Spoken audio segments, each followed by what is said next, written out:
Hey folks, it's that time of day again where I have to sacrifice a nice, beautiful day of motorcycle riding to give you guys a review. But that's okay because the bike we have now is something you should know about. Actually, it's something you definitely need to know about. No, not this bike, that bike. It's been around 2 years since Honda has made a naked liter bike, but I think that 2-year break has actually done them a few favors because this CB1000R, it is something else.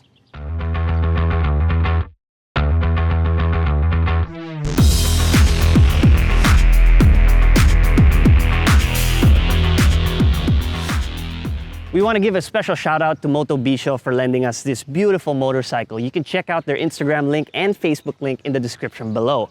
Now, the main competitor of the CB1000R is the Z900RS. And if you want to know about that motorcycle, check out our link up here for a video review. Kako, can you reach this? Is it too tall? Yeah, I thought so. Anyway, back to the bike.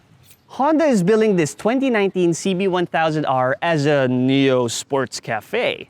And if ever there was a millennial term for a motorcycle, this would be it. SMH. But I digress, because this look has been winning the hearts and getting the approval of motorcyclists around the world. The devil is in the details with this motorcycle, and they come in the form of this flangeless gas tank, which means you have no sharp edges here. Really, really nice. And you got this round classic headlight and a two-tone color scheme with these aluminum bits. Interesting to note, there are only 6 plastic bits on this entire motorcycle, with the biggest being this plastic fender. The skin may be semi-retro, but everything else in function is modern.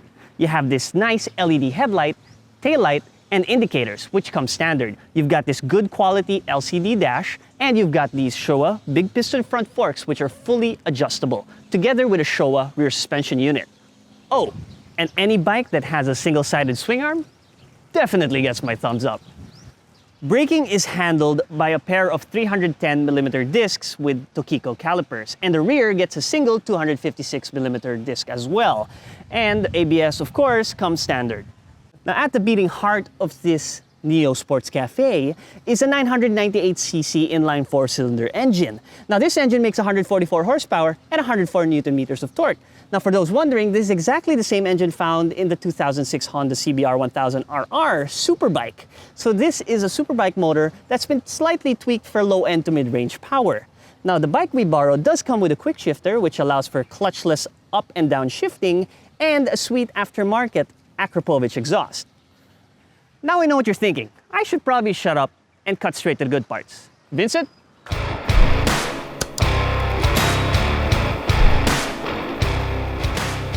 Straddling the CB1000R is easy, mostly in part to the immediately recognizable control layout and comfortable seating position. It leans towards a more aggressive riding stance, but the wide bars provide nice leverage for city commuting and canyon runs. You've got the best of both worlds here, allowing you to settle in the seat for many hours and still have opportunities to leverage the slim midsection for more sporty riding. The 144 horsepower and 104 Newton meters of torque coming from the 998cc inline 4-cylinder feels great despite the digital filter that the ride-by-wire throttle control system provides. Torque is accessible across much of the rev range, allowing you to power through gears and reach speeds you wouldn't want to tell your mom about very quickly. Downshift via the quick shifter and the engine primes itself to launch you to any speed in almost superbike time. It certainly feels that way, and we reckon it's the rush that an unfaired muscle bike can bring. Suspension is a bit on the stiff side, but it still handles road imperfections pretty well.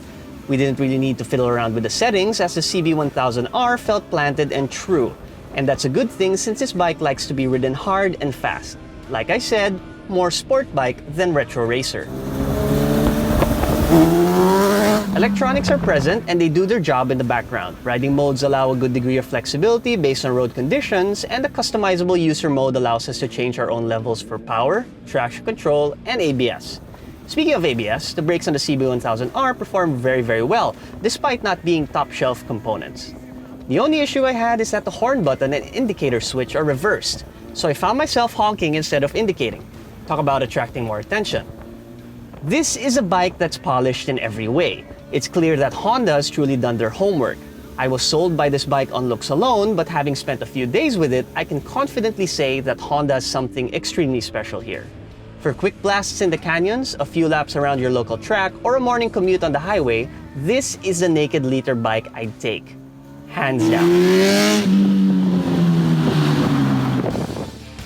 Now for those looking for a naked liter bike that has sprinkles of old school charm and fully embraces its sporty roots will find it very, very hard to fault the CB1000R. For 865,000 pesos, you get good engine, great performance, agile handling, and looks that will stand the test of time. In short, it's Insecure Tito Kako approved. Now, for those who are interested, you better get your checkbooks ready, because this is a bike that I'm gonna find very, very hard to let go of.